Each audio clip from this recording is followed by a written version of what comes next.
238 plus 12. Yeah, that's right.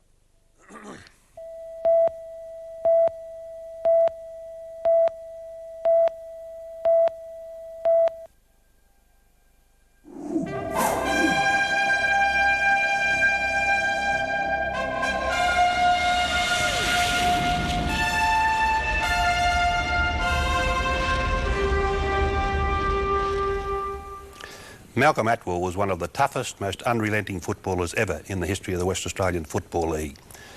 And his dislike of Victorians' aloofness at interstate level was quite often evident. His clashes with the likes of Doug Wade and Ted Whitten and big Carl Dittridge are legendary. As a coach, he proved to be a shrewd and at times ruthless tactician who succeeded in taking Perth Football Club to a hat-trick of premierships in his first stint at coaching at league level. Malcolm played 162 games with East Perth before taking over as captain coach of Perth. He played 76 games for Perth, a total of 236 games in the West Australian Football League. He played 12 games for Western Australia, was state coach in the Adelaide Carnival in 1969, and in all played in 19 final round games, 7 grand finals, that's 4 with East Perth and 3 with Perth. He was in 5 premiership sides, 2 with East Perth and 3 with Perth, and he coached Perth for 6 seasons, and South Fremantle after that for another 2 seasons. He did it all in football, Malcolm Atwell, as well as being the state sprint champion at professional level in about 1963. And Malcolm, a lot of people wouldn't realise that professional sprinting in those days was quite a big deal, and there was quite a bit of money involved. Welcome along. Nice to have you along with us. Thank you very much, Keith. I don't know if there was much money in it, but there was a lot of fun, and I used it mainly to keep fit for football, and I trained all the summer with Bill DeGruchy. And it was Bill who actually got me interested in running professionally. And I did run at Whyalla in 1963, and I won the Whyalla Gift and ran second in the Australian Championship to a fellow named Ken Irvine, who was a winger, a New South Wales winger for the Australian Test side in rugby league. But he could run, he was a very good runner, but yeah, running was very big, and I thought that in those days it was bigger in New South Wales and Victoria, but Victoria, of course, had the Stawell Gift. I entered for that in the year I won that race was 1960, I think it was, the year I got married, and luckily for me. And I've been happily married ever since. But in 1960 I won the Gift, and it was, I headed Stawell and got 5 3/4 yards and didn't go. Polly wanted me to go because Polly was going to back me. You know, Polly, he knew a bit about me running because we'd grown up together as motor mechanics. Yeah. Well, where'd all the footy start, Malcolm? I mean, you're in Belmont Juniors, weren't you, for a start? Yeah, or John Forrest High? I went to Belmont Primary School, where I played football and was captain of the school during my time there. I was lucky enough to go on to Forest High School, where I played in the school team again. Polly was there, of course, and a lot more of the boys used to go to Forest High School, and we all played in the school teams, but he was a year ahead of me, and he, of course, went on to Winterbottoms as a motor mechanic, where I went. Not many people would know that. He served his apprenticeship, and so did I. And I went to East Perth mainly because of Polly. I think knowing Polly and working with him encouraged me to go there. And in 1957, I went down and trained, but it was Gus Glendenning and Jack Clayton who came to Mundijong to watch one of the games out there. We were playing Canning or someone like that, and they asked Colin Baird to come down to Perth Oval, and they thought they'd ask me as well. So I went down, and Colin Baird went to South because he played one Colts game, and I stayed at East Perth, and probably one of the best decisions I've ever made. You played with the Belmont Temperance League, the way I see it, but how did you finish up at Mundijong? Well, in the Belmont Temperance League I played with Keith Towton, and that was played every Saturday morning at Hardy Park. He was like pepper and salt, wasn't he? He was at everything, Keith. Yeah. He was one of the staunch supporters of sport in the district, and we played junior football with him, and in 1954 my father bought a farm at Mundijong. Right. And as a result of that, we all moved to Mundijong, and that's how I came to play there in the South Suburban competition. And there were some very good players in that competition at that time. And I played there until I went to East Perth. I was, I think, coach of Mundijong on one occasion, and played there from 54 to 57 when I went to East Perth. So you played a fair bit of senior football before joining East Perth in 1957? Well, if you call playing in the South Suburban A-grade senior, yes, it was pretty tough. There was Barry Raymonds and not Colin Lofts, quite a few other very good players in that district who I thought made up a very high standard. I played used to have an inter-competition, I think they called it the association teams, and then I was lucky enough to go to East Perth. But if they hadn't asked me down there, because in 1954 I went there, and they told me I was too short and too young. And I was 17 at the time. Today they'd have grabbed you Of course. at 17, and probably want to give you a game if you're any good. 57, you walked into a golden era of East Perth, didn't you? Jack Sheedy had taken over in 56 and won a premiership. Yeah. 57, they won another premiership, and you found it hard. You didn't, in fact, break into the league side in 57. No, I only came down to play a few games in the reserves, actually. I don't think I would have got into the league side at that stage. It was late in the year. 58, I got in the first game and stayed there throughout the season until I broke my collarbone towards the end.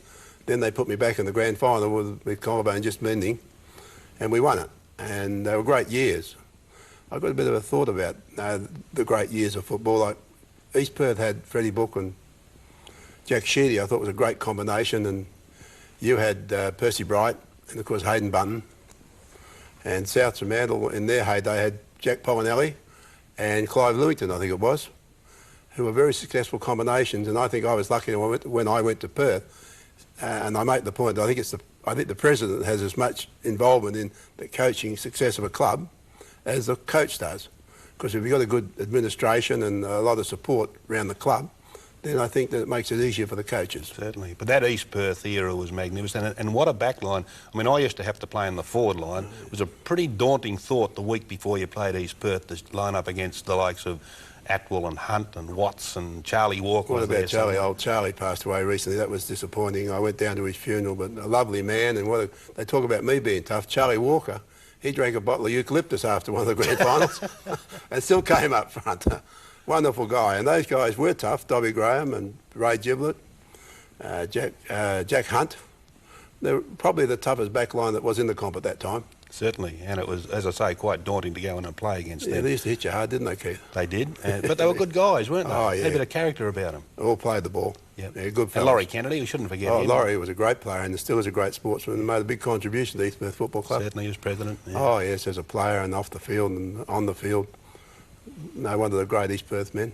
58 and 59, your first 2 years of league football, won premierships, wonderful way to start your career. I was lucky. See, I think luck plays a big part with young fellas coming down into football. There was Barry Raymond, I thought was a great player with Gosnell's Football Club, went to Serbian Claremont at a time when they didn't have the strength that East Perth had.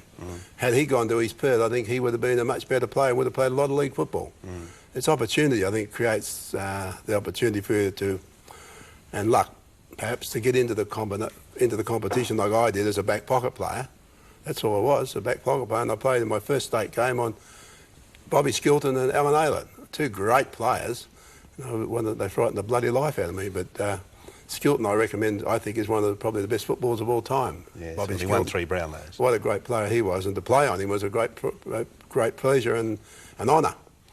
But we won that game, I think, that day. Well, we'll talk about the 61 Carnival later on, but you drew the short straw up there too, because I think you had Witten and Brassey changing on you. Yeah, I did at full forward, and yeah, it was a real tough game, that. And on the Wednesday, I think Jack made me a reserve, and Con Regan played full back, and he didn't play that well that day, and so Jack put me back to full back, and I had to play on Witten and bloody Brassey, all people.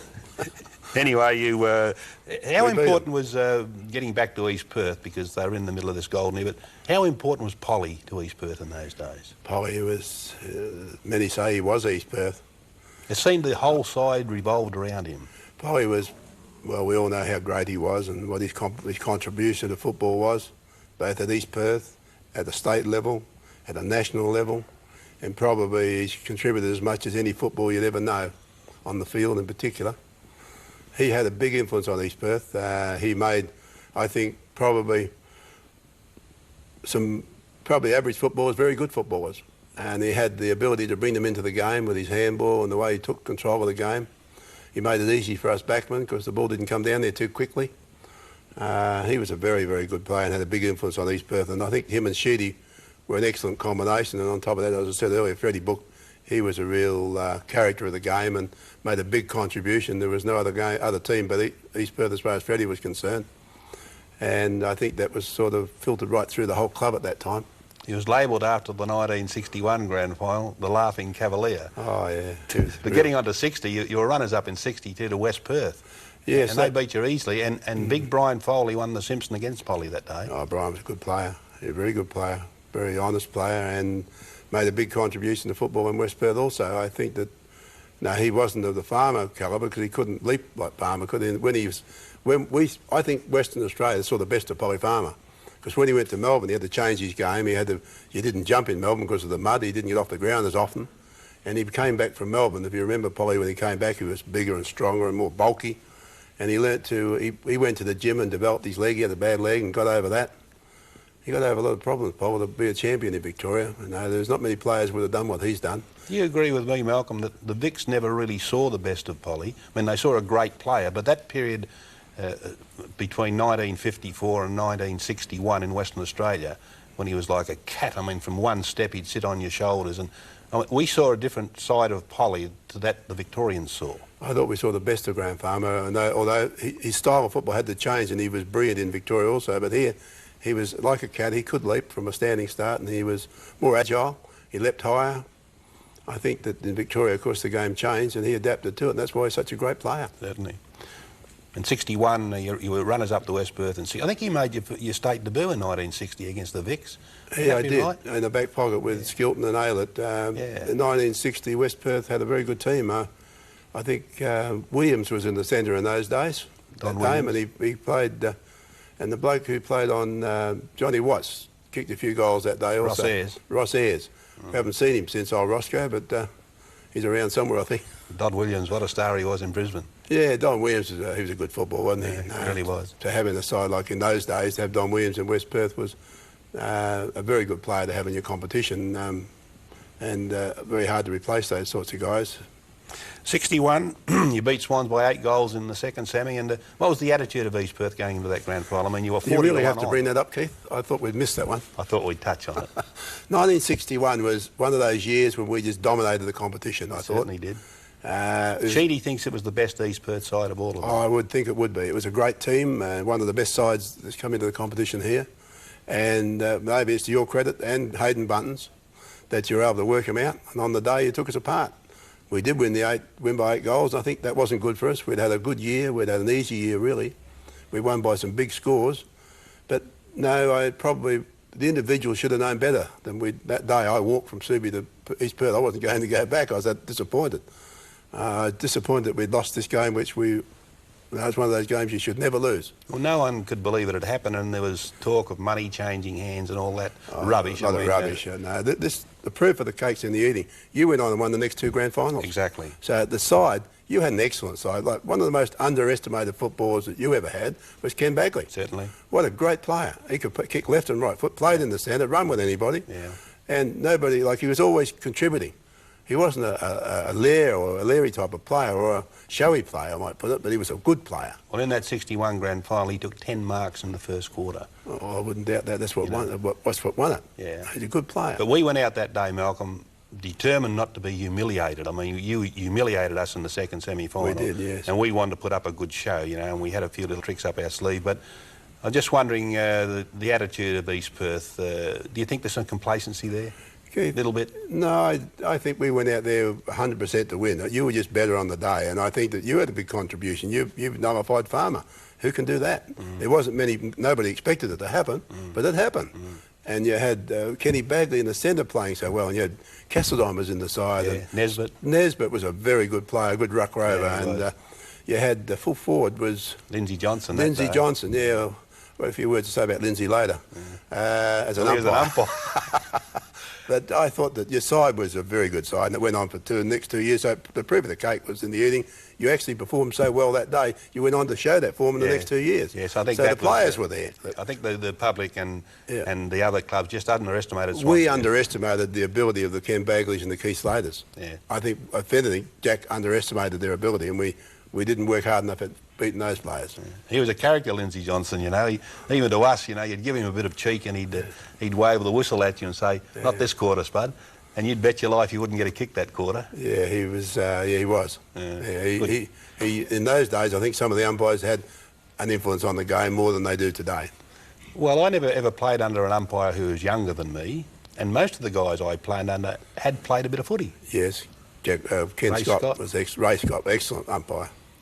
Yeah, I always liked Scotty. Won 2 premierships. I won premiership with him. Yeah. And Monty gave me one. Yeah, Monty gave us a premiership. I better not say that. Well, 62, no Farmer, no East Perth. Yes. And it made a difference, didn't it? Oh, yes. Yeah, no Farmer. Well, East Perth had a very successful period up until 1962. From 62 to 64, 65, Sheedy went near to 64. Those years were hard years. We didn't have the depth of players that we had. We lost, I don't know, I think, a few more. Tommy Everett went to East Fremantle not long after that. No, it was, the Farmer influence wasn't there, and therefore we had to battle, and we didn't do as well. And because that came off the 61 Carnival in Brisbane, and gee, that was a highlight, Malcolm. I know your 3 premierships with Perth would be the highlight of your career, but 61 must have been very satisfying to you. I think 61 was probably the most exciting time a young footballer could ever have. Now, when you come back from Brisbane with a wonderful team of guys, in fact, if you've studied the team, all but 2 of those guys, I've actually got the photo in my office. You must come and see it one day, Keith. Marty McDonald gave it to me. He used to have it in his hotel. All but 2 of those players played over 200 games for Western Australia. Yeah. In Western Australia. Golden Boot. Joe Fancy. Joe Fancy. He didn't play 200. And, of course, John Todd didn't play 200. Which was a tragedy. Which was a tragedy, and of course he would have done easily. Yeah. And so were the other well, probably. But they were the only 2 of all those young fellas who went away. One of the youngest teams and best teams to ever leave Western Australia. And what about big Ray Gabelich? Ray Gabbo, what a great fella to have in your team. I remember one day at Perth Oval, we were playing West Perth. And we used to have some real competitive games, East Perth and West Perth, as you know. It was like a derby. And Gabbo was playing centre-half back this day, and I was on the wing, coming down out of the wing for some reason, and I saw him. He must have lined me up. He ran 50 yards to hit me, and as he just got me, I dropped to the ground. He went over the top. I think it hit him. It was too hard. Survival's the name of the game of football, and to run into Ray Gabelich is what you don't do. No, but he was a good footballer, and he made a big contribution up there in Brisbane. He sorted the Vicks out pretty early. Well, he started centre-half back. Then they started a crowd poly. He went into the ruck. And I was a reserve that day, and I came on and went to centre-half forward. And I was catching these meteors at centre-half forward. I mean, he was hitting the ball that hard. It was sailing past me. I grabbed a couple of them as they went through centre-half forward. I mean, he was just a mountain. He sorted out Jim Taylor that day, of course. It was an exciting period, wasn't it, to go to Brisbane. I think that was probably... 1966 was a great night for me, a great day. 1961 was probably representing your state and bringing home the Carnival, which nobody thought you could possibly win. And when you got to come into Kalgoorlie, and everybody in Kalgoorlie was at the airport. Amazing. When we got into Perth, they were everywhere, weren't they? Like, half of the city had come out to welcome us home. Certainly. So I think that... and Joe Fancy from Kalgoorlie had kicked the goal. Yeah, of course, Joe was wonderful, and that winning goal. Is that one of the toughest games, that final game that you ever played in?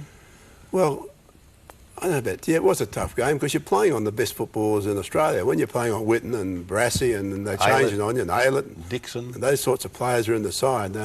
They had a very good team of players, and for us to beat them, and I think the proof of the cake once again is in the eating there, because those players that went to Brisbane went on for many years. They didn't just fall out the following year. No. They went on for another 10 years. Yeah.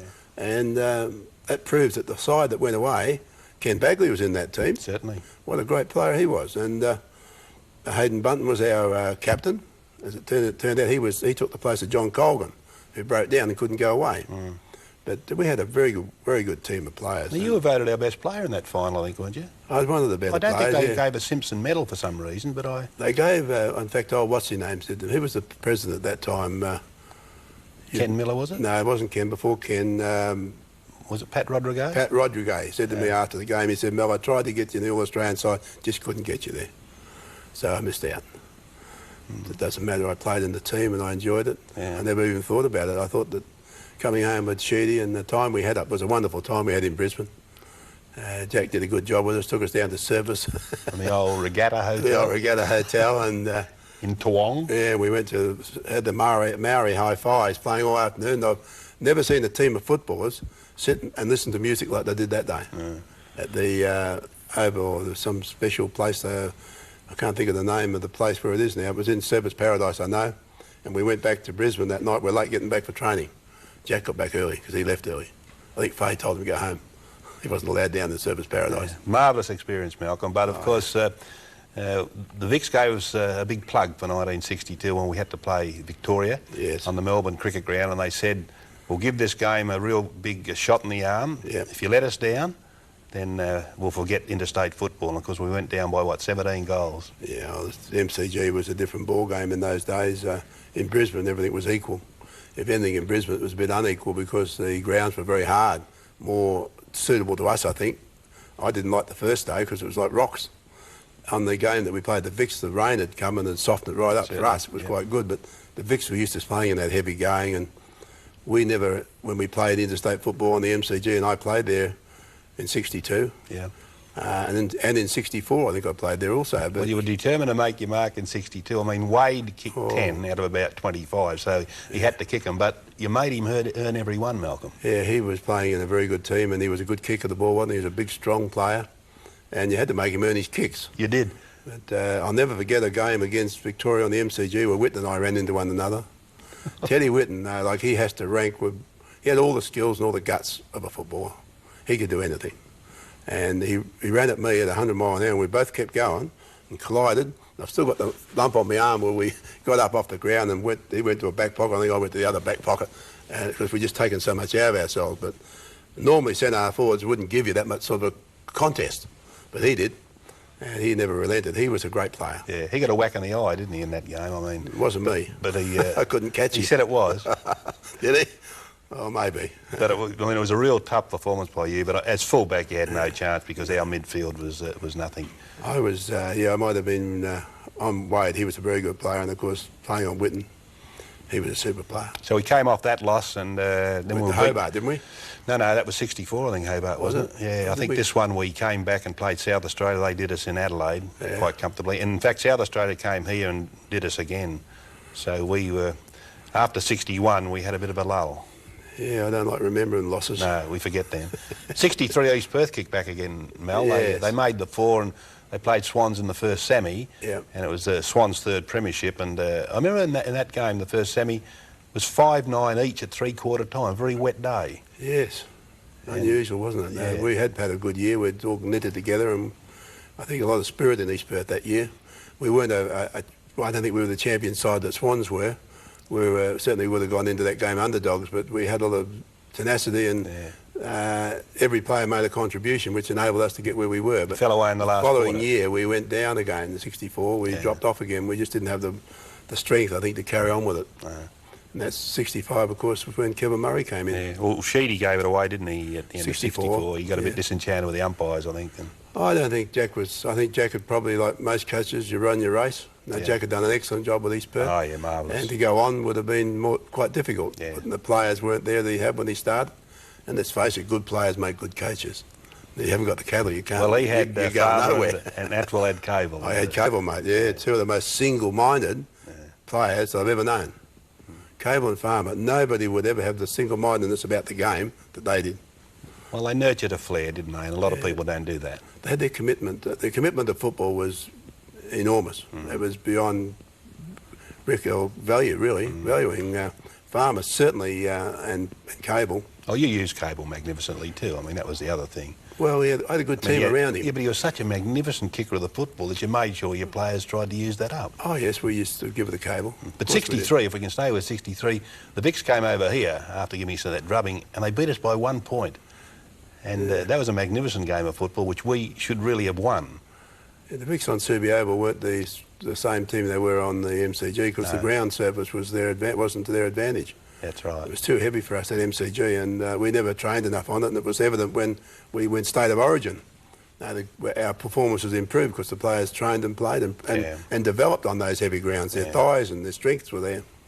Well, 1964, of course, Jack Sheedy's last season. East Perth finished last, so it was a pity he had to go out on that note, but it was time for him to go. You were captain. I was captain, and we won last. I didn't like that too much. No, and you used to show it on the field too. Did I, mate? Oh, yes. Yeah, I was down at Subi about that time, and you sort of never had a ruckman to replace Farmer, and I think we dropped off. We didn't have the drive or the enthusiasm, and I think that happens with most football teams. That when you go for long periods of time, that magic, that enthusiasm, that drive, the commitment from individual players dropped off. It wasn't until the following year that picked up a bit. Well, 64, we went and played Victoria on the Melbourne Cricket Ground, and that's when we really did see the best of Whitten. They beat us by 18 goals in very wet conditions. I think we had one player, Derek Chadwick, that could handle the conditions, and we really got trounced. Well, Chaddy used to run very close to the ground, didn't he? And he was a very good player for the state. He was a great player for East Perth also, and quite a good cricketer. Played for state cricket. Played Chaddy. for Australia, yeah. But the grounds, I think the MCG was, well, they were Adelaide. The South Australians beat them in on the MCG. Yes, they did. We never were able to do so. No. We got close a couple of times. I remember Dempsey taking a lot of marks in one game. And we got 9 points and 4 points, I think, as close as we've got. But we went down to Tassie. That's the year we went down to Tassie. Yes, and Jimmy Conway was the coach. I played. I had a photo, I think, in my album there. I was playing on that famous full forward who went to Hawthorn. Peter Hudson. No, he played. I remember travelling with Brian Foley. We went up into the mountains to see a bit of Tasmania, and on the way back, the taxi driver was talking to us about how good this Hudson is, and Blue said, well, Mel's going to play on him tomorrow. Anyway, I did, and he was a good player. He kicked a couple of goals, but on the day I think I probably beat him. But there's a photo there of me taking a mark over the top of him. It must be one of the few marks I ever took. Bet that's up in your lounge room? It is, mate, yeah. But we beat Tassie by 20 goals. Oh, yeah, but that was, well, we should have beaten them too. Yeah. But they had their depth of their play wasn't anywhere near the ability of ours. The Victorians had all their good players anyway. And then back to Adelaide, they beat us by a couple of goals, which wasn't a bad performance. Remember all the guys got the nasty cold, and Tom Dador, the doctor, decided they'd all stay in bed? Yeah, old Tom, yeah, he was a bit of an expert on health, wasn't he? Is he still around, Tommy? I think he's still around. He's a Subiaco doctor. He tried to keep us all going that day, but no, we weren't good enough. We'd had a hard round. I think to play 3 state games like that drains you, and I think we're lucky we got so close to them. Then we had a game against South Australia in Perth also in 64. Neil Curley was their captain coach. Very wet day. I think we won by 5 points after they came home with the breeze but couldn't take advantage of it. He was a tough player, Curley, wasn't he? Yep. He was a tough man. He's still in footy today, I see on the television.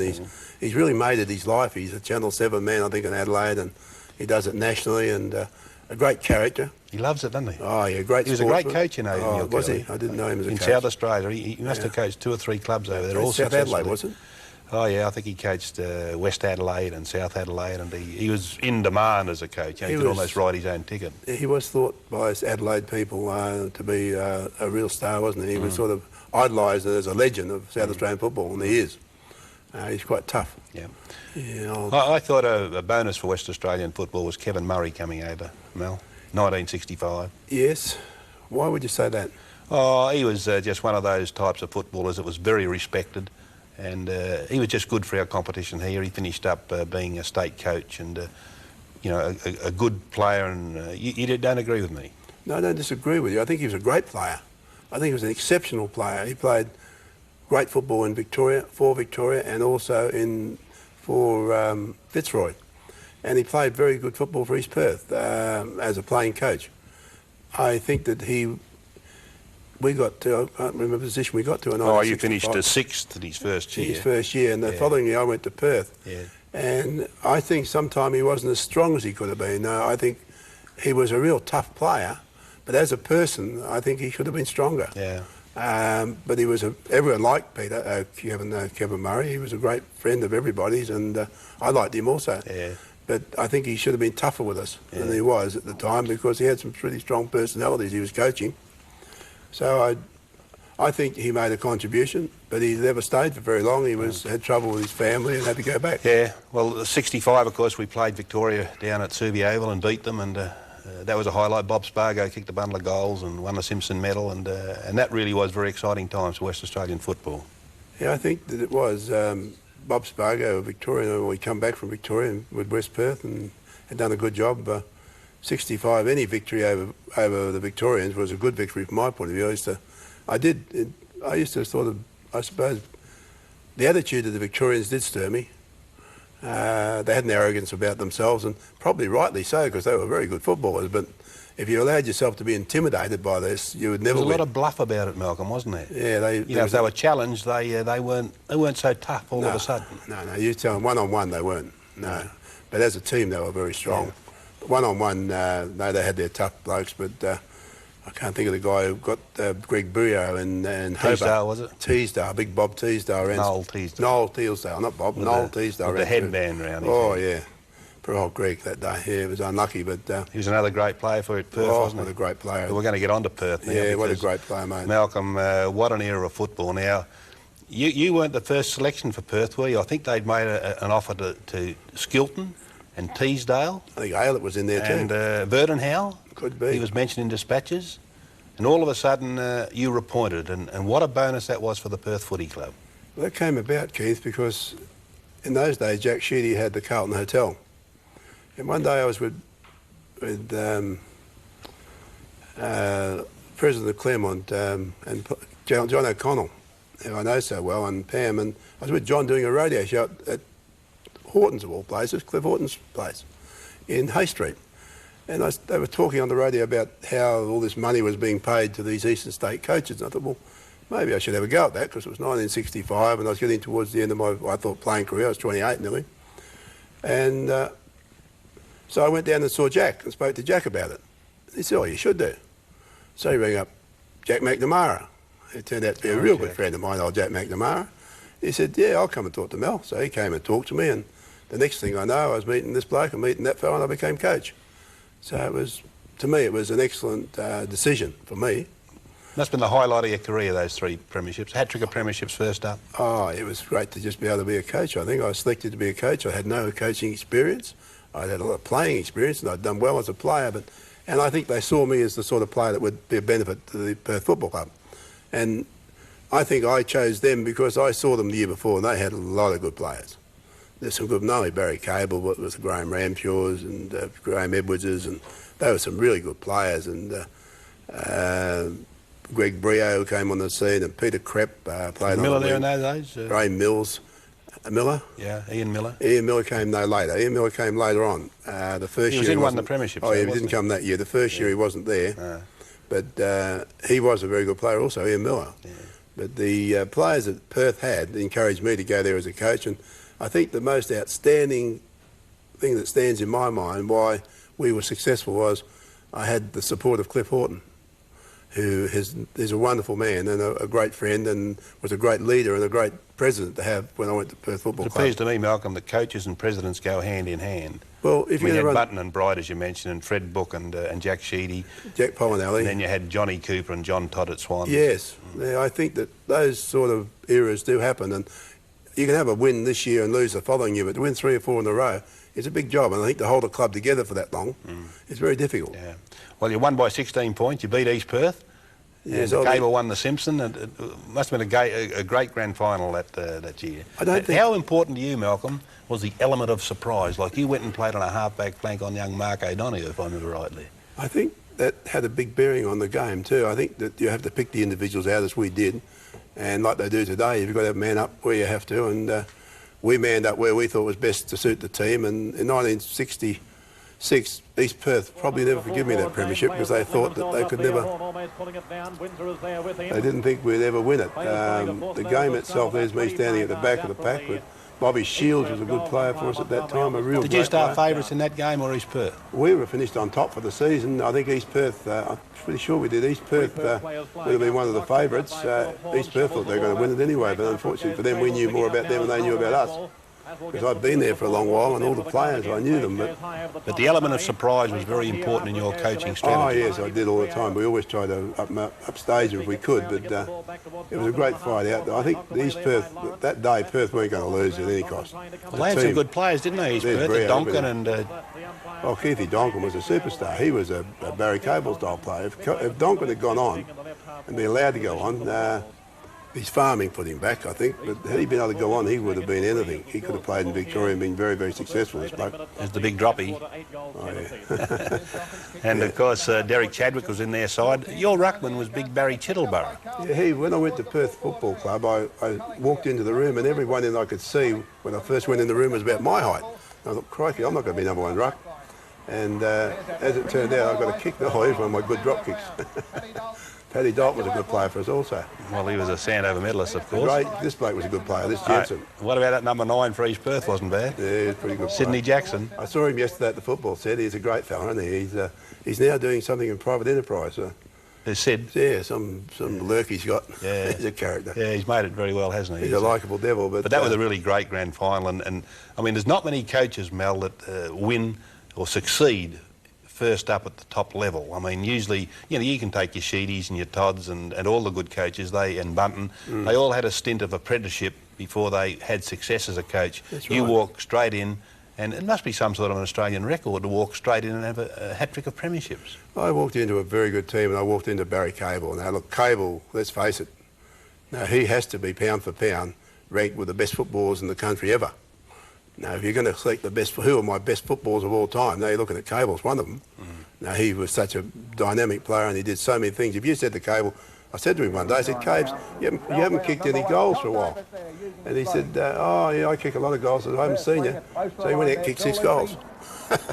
Well, you played him in the back line a lot, didn't you? I mean, he was... He played himself in the back line league. He liked going down there because Bobby Page and I used to give him the ball all the time. But Bobby Page was a great player also. He looked after Cable. He ran with him everywhere. And the interesting thing, nobody ever got near Barry Cable. And the whole time we had him, and he was a great player. Well, there's number 1 for East Perth. That's Malcolm Brown. He tried to stir things up. Was that 66 or 67 he tried to stir you up? Oh, he tried every time we played him, but he was... You're only a young man then. He was only a young man. He went to East Perth in 1965. And he was a great supporter of Kevin Murray. He played very well with him, but that year in the grand final in 66, we were just too strong for him. And I think Bob Shields had the measure of Mal Brown. He was more agile and he was able to leap and spoil him, and Malcolm wasn't very quick off the mark. He wasn't quick on the ground, and Shields he was. And there wasn't many times that Mel actually beat Shields, and I don't remember one where he did. I tell you, he was a great... There's Tommy Davis, number 30. What a great player he was. Early in the year he came to me and he said, Mel, am I going to get a game this year or not? I said, Tom, that's up to you. If you get a game, he said, if you drop me, I'm not going to play again, I'm going to retire. So halfway through the year I had to drop him. I rang him up, he was driving the bus for the railway or something at Kalgoorlie, and I said, Tommy, you're not in the side tomorrow, but don't worry, you'll be back. Well, you know, Tommy Davis, I always said it was like running into a bag of wrought iron. Oh. He was all edges. I'll tell you a story. One day I'm playing Perth, I'm in East Perth, we're both in the back pocket. There's a fellow, umpire Fitzpatrick, and I'm coming out of the back pocket and Tommy's coming straight at me. So I'm coming down there and he's coming out of the back pocket. As he came past, he whacked me on the jaw. So I turned around and whacked him back. And the umpire yelled, that play on you, both even. They wouldn't do that today. Well, that's what the umpires used to do in those days. But there's the first win, and gee, that must bring back some memories for you. Oh, yes, we didn't realise what we'd done, and that night, after the season had gone and it all quietened down, I thought to myself, how did I ever do this? I had no idea how we won the premiership. I thought how lucky was I that I was able to get with a fellow like Cliff Horton, a player like Barry Cable, and a team of guys that I had. All I had to do was show them the way. That's really what I did. I gave them perhaps the confidence and courage to know that they could do the job, and that if they performed well, they got a game. If they didn't perform well, they didn't get one. No. And that year, the attitude of the Perth Football Club, we played South in the first game. Yeah. We must have won by 20 goals. They never looked like getting near the ball. They were going to kill us, they thought, that year. Toddy coached them that year. Yeah. And that's about the only time I ever beat John Todd. But you never had any... He was a great coach. Oh, certainly. Yeah, and he got better as older he got. Mate, but he had a few stints where he didn't succeed early on. A big contribution to football, Toddy. But in 1966, you never had an inkling that premiership was coming up when you were in Hobart for the carnival. No, I remember going over there. I think that was the most enjoyable carnival that I played in. We had a lot of fun, didn't we? We did. That hotel, they were going to knock it down after, didn't they? We helped them. But that was that's the only game of footy I've ever cried. That statue at the front, Normie Rogers got that, didn't he? I don't know. All you ruffians. I mean, I was in bed most of the time saving myself for the game. Oh yeah, I know. We could never find you. But that was a marvellous carnival. I can remember the game against. They rested all the old guys against Tasmania, if you remember rightly. Yeah. And so on the bench were not playing were Bob Johnson, Malcolm Atwell, and Keith Slater, all respective coaches for their clubs here. Yeah. And we drew straws, do you remember, to see who... One of us had to be the runner. And we drew straws, and Big Bob Johnson, would you believe, drew the short straw, and he was to be the runner. Oh, yeah. Well, he was getting some instructions because Kevin Murray, the captain coach, was on the field. He was wanting Bob out there as a runner.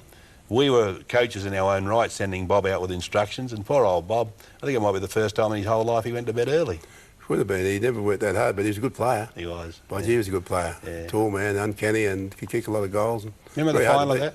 Remember the final of that series? Yes. We must have been 5 goals in front. We were the 66. 66, Yeah, that's when France went off. Brian France got injured, unfortunately. Yeah. At that stage, and unbalanced our team. Just that little bit, we could have won, and we would have won. Whitten started a brawl, hit Murray. Whitten, he did, and somebody knocked Brio. It must have been Teasdale. Did he get him that game? I don't think it was Teasdale, but Bagley got a cork leg off John Nichols, and within about 5 minutes we were almost behind at three-quarter time. We had our chance, mate. Yeah, we should have won it. We had a big chance at Hobart. We did, yeah. Should have won it again. Cable won the Tassie. Yes, he was a great player once again, and of course, bringing him from Perth over, the Greggy Brio went over. He was a great player, and I think there was 4 of us. Bobby Page might have gone also. Did Bobby I think Bob did, yeah. Yes, he was played in that one too. He was a good player. Very handy player for me because he did all my work.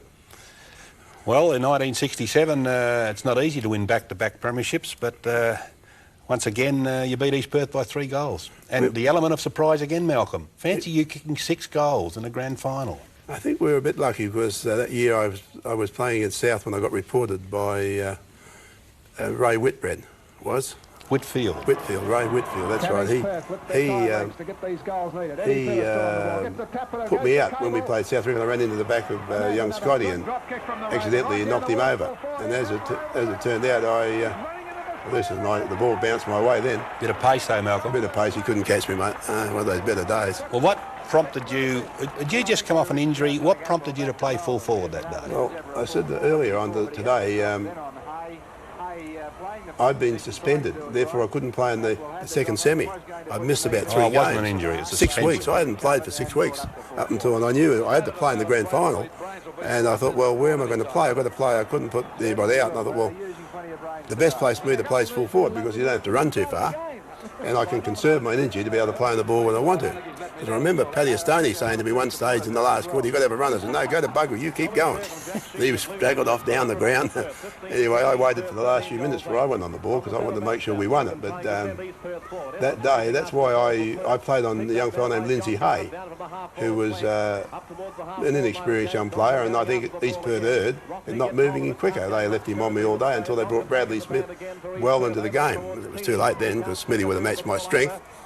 He wasn't as fast as I was, but he was a good player and very hard to beat. And that's why I played there, because I felt after 6 weeks the energy that I would have needed to play on the ball wasn't there. It was totally unexpected. You kept it secret well. Well, that was probably one of the best kept secrets we ever had at Lathlane Park. But on the Thursday night I spoke to the boys. Every one of those players knew, and the trainers, they were all there, and not one of them made a murmur. Not one of them. When they went to full forward, they could have knocked the whole place over with a stick. And it was good. They had that confidence to do it. It's unusual because usually something gets out. This day, not a word. Not a word. And every player knew. One of your biggest assets was your pace, Mel, wasn't it?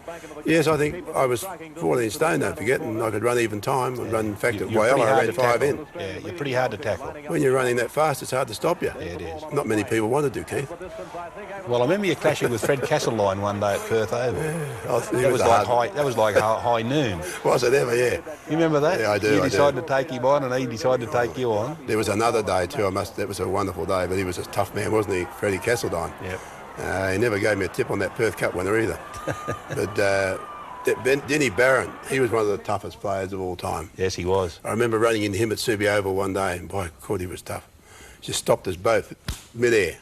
We both hit the ground and got up and looked at one another and went on with the game. But he was a fair player, but tough. The genuine tough players in my time were Mal Atwell, Denny Barron, and Fred Castledine. Yes. And they were tough, Mel, because they gave plenty and they copped plenty. Oh, yeah. But you never heard any whinging coming from those guys. Well, if you're going to hand it out, you've got to expect to cop it. Exactly. And in those days, none of us did that. And that premiership we won there was, well, I suppose a little bit of luck, but I just knew the strength of the East Perth side. I knew the weakness of the East Perth side. And I think the years that we won the premiership, we played East Perth on the 3 occasions. And I was able to know that knowledge I had of the side was of great value to me. Yeah. Well, you won the second semi, didn't you, by about 5 points? That was a very good game of football. Oh, yes, it was. Yeah. Yeah, but still we had Barry Cable, and he was a Well, he won the player. Simpson again. Well, in fact, he won 3 Simpsons in a row, all in grand finals. And well worthy of him. He was a great player for me. I could never speak more highly than Cabes. He was single-minded and made a great contribution to the Perth Football Club. The hat-trick came up in 68. 68 is probably the best team we'd put together. It was a great team of players. Well, Ian Miller came into that side. Yeah, Miller was a good player. He was a good player. And Cable, of course, Dalton, Brio. Mills. Page, Ramshaw. Was Izzy go around in those days? Yeah, Izzy go. He was a handy around. player. He wasn't a bad player. He wasn't as good as them. Handy, but he wasn't as good as them guys. He was the sort of guy you get him up now and then for a game, and if you pick the game, you're right. Yeah. Get Gerald on the go, but the other fellas there all the time. They were great players. Ray Lawrence was a good half-back player. Laurie was there all the time. He played in the 3 grand finals. Yeah. Greg Brio played in the green. Creppy played in the 3. Did he really? He played in the 3. All good players. Yeah. And you think that Bob Shields. Oh, great player, Bob Shields. You used him as a ruckman. Yes, he was a good player. But later on you used him as a ruckman. I think it was 69. We'll get onto that in a moment. But in 68 you were appointed state coach. Bob Shields thought he could play anywhere. Well, he did. As far as he could. Yeah. I said, one day we'll show us. And he did. He put him on the ball, and at centre-half forward he was pretty good, but he couldn't kick. No. He wasn't a very good kick, Bob, but he could get the ball, and he read the game very well, but probably kicking let him down. Yeah, you were state coach 68. Yeah, 68. You nearly beat Victoria at Subi Oval. About 9 points, I think, was the result there. Yeah. So you weren't far away from doing something spectacular. No, we were a bit... who were the state selectors that day? Probably they'd given me a good enough team. Well, Frank Furman would have been one of them. He was a great supporter of ours, wasn't he? Wasn't he? Yeah, he was a wonderful old man, Frank Furman. Ted Holsworth. Yeah, Ted Holsworth's another one. That's Johnny Turnbull's father-in-law. Yeah. Yes, they were good men. They used to look after us on these trips, didn't they? Yeah. I think they used to be favouritisms, right? You and I, Spud, we got a game every year. Well, I know my form did warrant selection on occasions, but I'm sure mine didn't either. I got a pat on the head. I think the first couple of games I played well enough, and they didn't forget me then. Well, I remember the 66 carnival. I mean, I played 2 league games before going to Hobart. I had a bad ankle, but I still went over there, and I mean, so someone was looking after me, and you say you were looked after too. I think we were a bit unlucky that day, of course. Yep. Well, 69, you lost the preliminary final to East Perth, and they beat you by 9 goals, and they would have been very happy about that, I would think. East Perth beat us that day. Yep. Jack Sheedy was the coach. Yep. He came back out of retirement, and they were going to take the world on, and they did. They beat us on that occasion. They were a good side, and I think probably Sheed being there was just an added advantage. It was my last year as a player in 1969. Yeah, retired as a player. I thought I would retire. Perhaps I could have played a few more games, but I thought, well, you keep a young fella out, so I got out. But 69 was a good year. We should have done better than we did. But then again, East Perth, I think, was slightly better. And, of course, West Perth team, they came up and were better than all of us. Yeah, but the East Perth would have loved beating you by 9 goals, Malcolm. Oh, yeah. I mean, you'd give them a hard time. You'd beaten them three grand finals in a row. Didn't do them any good. They still didn't win the grand final. No, they didn't. They came out against Polly, didn't they? Polly played in that against Polly's coach, wasn't he? What a combination, Polly and Sheedy. And Bill Dempsey at West Perth. Oh, yeah. That's when they started to develop that wonderful understanding. Great players, weren't they? Billy Dempsey's a great fella and great player. And, of course, Mel Winden in the centre. He was a great player for West Perth. And early days was played for Essendon. Colin Hebbard. Colin Hebbard. Oh, he's a tough bugger. He was tough. I've only seen one guy fix Billy Walker up twice. It was Colin Hebbard. Mate, I tried to get Billy several times. He's too quick for me. Pretty clever. But Mal, in 1969, you took the side as... I don't think, were you captain coach when you took them to the Adelaide Carnival? No, I was just a coach. That's the year I made Polly reserve. Remember I made him reserve? Who will ever forget? Against South Australia. Paul and Marlene have never forgotten because he reminded me about that, but Paul's a wonderful guy and we're great friends. And, well, tell us about that. You made him a reserve against South Australia. Well, I wanted to win the Carnival. They gave me the honour of being state coach, and I thought, we've got to win the Carnival. So Big Roberts was in our mob. He was playing pretty well here at the time. And he was picked in the team, and I thought, well, how am I going to keep this going for 3 days? We've got Vicks on the Wednesday, and I thought, we can get South Australia early, get that game over. We need to keep Polly for the Wednesday against the Vicks, because he won't be able to play 2 hard games, because he hadn't played many games. He'd been injured, I think, at that time. And we brought him into the side with... He was no chicken either. He was getting on a bit. He wasn't as fit as he could be. Anyway, we brought him into the side, and we made him reserve that day. And he said to me, well, Mal, if that's what you think, that's what it is. I said, well, I want to win, Paul, and I want you to win too. Well, South Australia beat you by 2 goals. They beat us by 2 goals, and that bloody umpire cheated.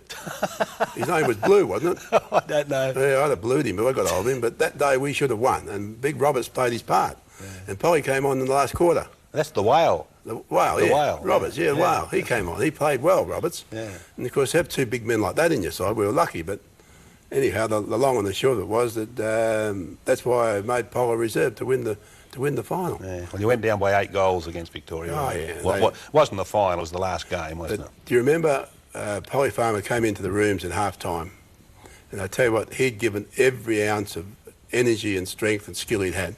Whatever he had left that day, he gave, and I can still remember sitting alongside him, because we've been so close. I said, Paul, don't kill yourself. No, his pride was such that he wouldn't allow those Victorians to put him down. He was up against Nichols, and he had to fight them, even though he was in the twilight of his career. He fought them on the field, and off the field, and wherever he had to. And he came in, he was completely exhausted. At half-time, I didn't think he'd be able to go on, but he did. When Polly was playing, did you hear any racist remarks of note? I mean, I never ever referred to Polly as an Aboriginal or anything like that, and I never heard anyone else do it, and yet some must have. Can you recall much of that going on in those days? No, there wasn't much of it. No. I don't believe there was. The players never took much notice if it was. I don't think it ever worried Polly, even if it did. No. Polly was too single-minded. He was the best on the ground. Yeah. He was the best footballer in Western Australia, and nothing they could say or do would have ever put him down. Yeah. And if they had tried to do that to him, I don't know of any players that would have done it. I didn't hear it at all, but I've just read in reports that it did happen, and but I can honestly say that I never heard it on the field ever. If I was anybody doing that, we'd have to watch out for Polly. He was pretty good with his lukes. Was he? Yeah. You should have told me earlier. I gave him a bit of cheek from time to time. Yeah, mind you, why wouldn't you? I mean, golly. No, he's been a great ambassador to Western Australia, Polly Farmer. Yeah. Well, and a great friend. Oh yes, marvellous person. And, yeah, I have a lot to do with him now, you know. I really Polly a lot, yeah. But 1970, Mal, was a very interesting year for you because you'd come off those hat-trick of premierships and all of a sudden you started the season badly, I remember, and you had to restructure the side in 1970. In fact, you finished up playing in the grand final. I think you were beaten by South in the grand final, but it was a marvellous coaching effort to restruct that side. And one of the restructions, of course, was Bob Shields into the ruck. We had to go without Cable too, of course. Of course. He'd gone to Melbourne to play with North Melbourne at that time, at the twilight of his career, and was a champion there once again. And we had to reassemble our side. Yes, we did. Chubby Styles become a rover, if I remember rightly. Well, he started in the back pocket. He did a bit of roving, but no, Chubby could play anyway. You ask him. Chubby's been a good friend of mine for so long too, but he did come into the side, and that's one of the reasons I dropped out. Because if I'd have played, I would have had to play in the back pocket at that stage of my career, and I wanted to play as a non-playing coach. I wanted to be involved for 1 year at least or more. And as it turned out, we did very well. We had a good year. Ramshaw went to centre-half forward, didn't he? Yeah. Beautiful kicker of the football. He could play anywhere, Rammy, centre-half forward, centre-half back, full-back. If he wanted to play, he'd play him anywhere. He played at Claremont Oval one day. The best exhibition of centre-half forward player I've ever seen, I think. Wonderful play, but the next week you wouldn't find him. He would never repeat it twice in a row, unfortunately. No. But he was a good player and he was a good contributor. He played in all the grand finals we played. Yes. But I remember you restructuring that side and a marvellous performance. Greg Bennett came in as a rover in those days. Yeah. And of course we had Jensen still there as a rover. Cable had gone away. Chubby did a bit of back pocket roving. He was a good player. There was a lot of good players. The players there, I think, knitted together better in 1970 than they did in '69. There was a greater camaraderie amongst them. There was a greater spirit. And I think Barry leaving them, I think they were challenged. That Cable, who'd given them so much to all of them, is no longer there, and they had to show that they could do it themselves, and they did. And we were unlucky not to win there. It wasn't not Percy Johnson. That's a man was. Johnson, the umpire. Lindsay Johnson. That fellow used to play for Swans. In the semi-final, we're playing South Fremantle. I think we were 4 points down or something, and he made sure we didn't get many kicks that day.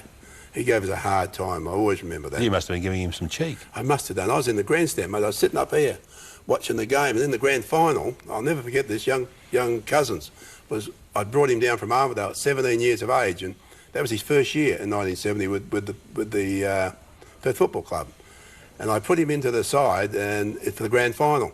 And in those days, you couldn't take the reserves on and off the ground. And I had Richard Peel was the other one, a ruck rover type of player, and towards the end of the game, I knew we needed something on the ground.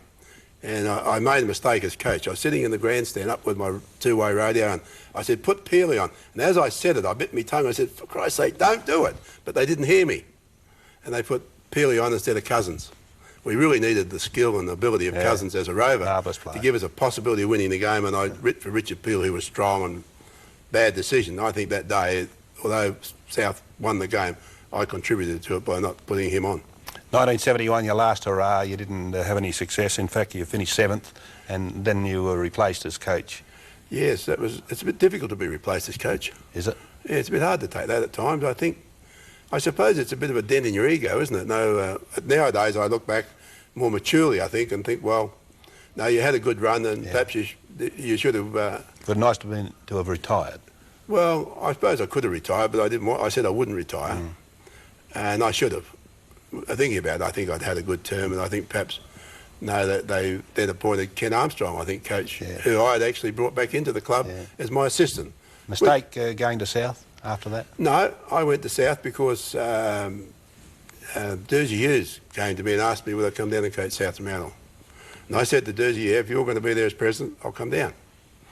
And it was a bit. I thought it was a bit early to retire at that time. I thought I had a few years in me, and I did really. But I got to South Fremantle, and Dursey retired, and Ron Hart became the president. So I was unfortunately I missed out on Dursey Hughes, who was a wonderful man, and would have been of a similar mould to Cliff and those guys, who was a great South Fremantle man, but a real common sense, down to earth guy. Yeah. From outside, you finished last, and then you finished 5th in, we in came back. 73. You came back a bit, but really your big coaching period was that period with Perth. I think South Fremantle was a real challenge to me. The guys down there, a lot of individuals at South. There's some great skilled players, and I think perhaps I wasn't being a non-playing coach is so much different.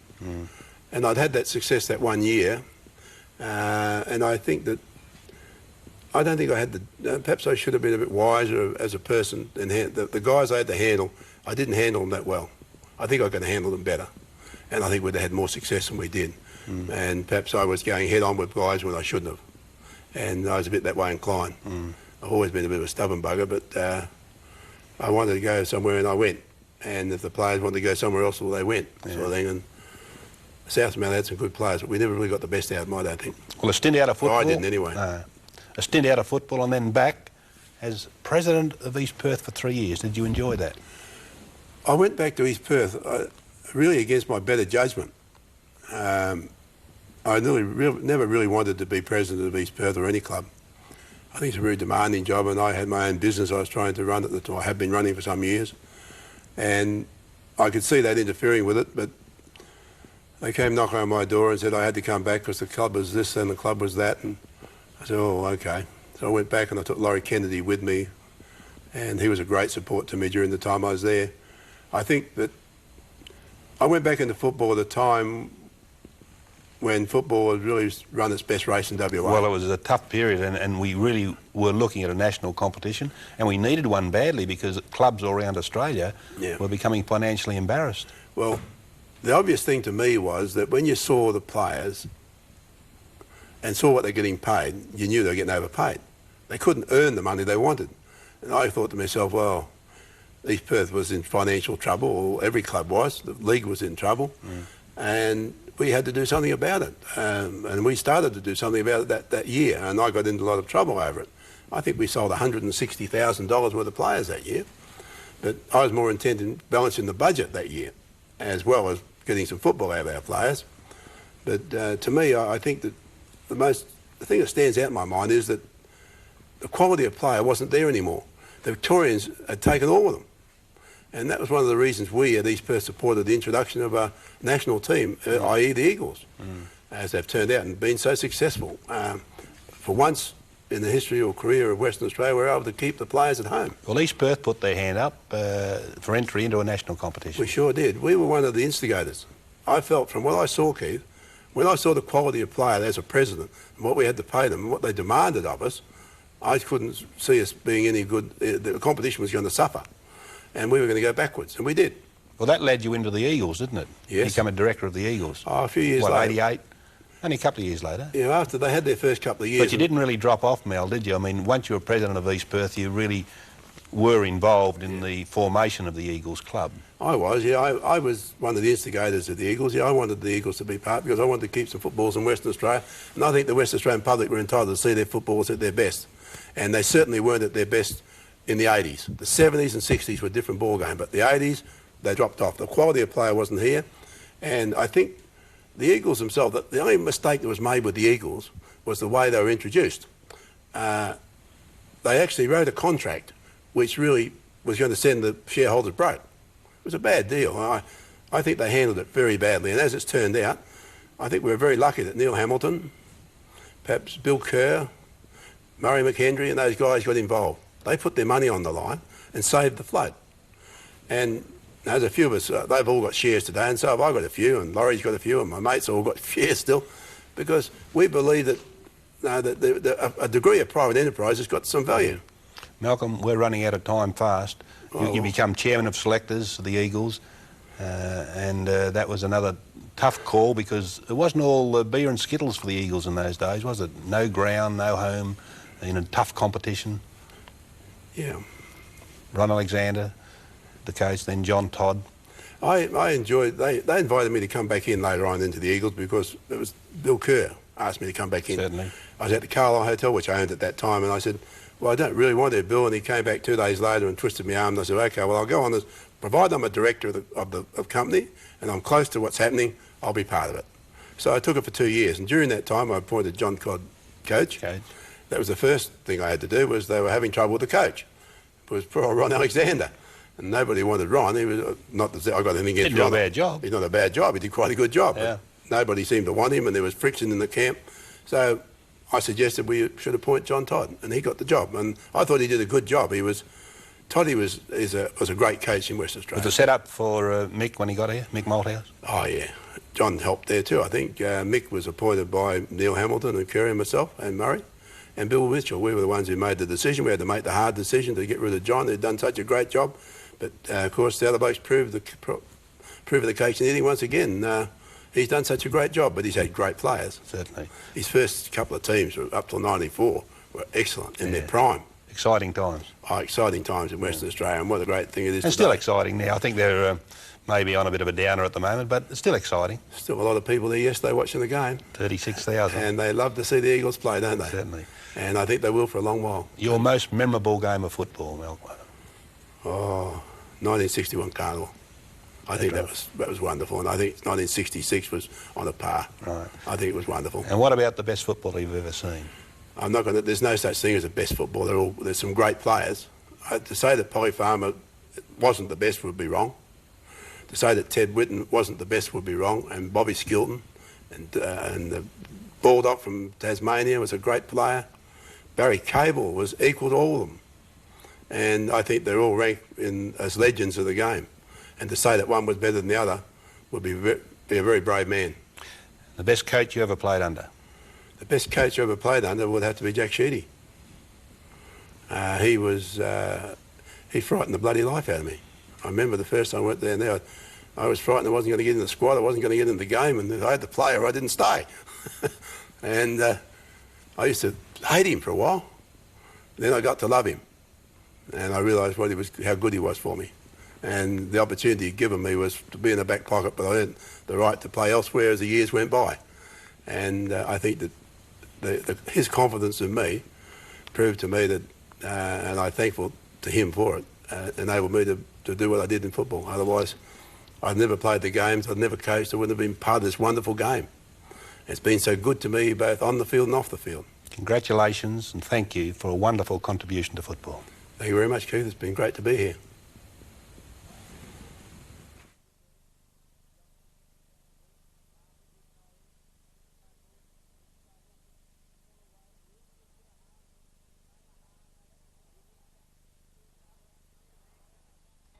Couple of terriers there, Callahan. Free kick coming back against Norwich. So that's not good play for the Dockers. 2-1 and they go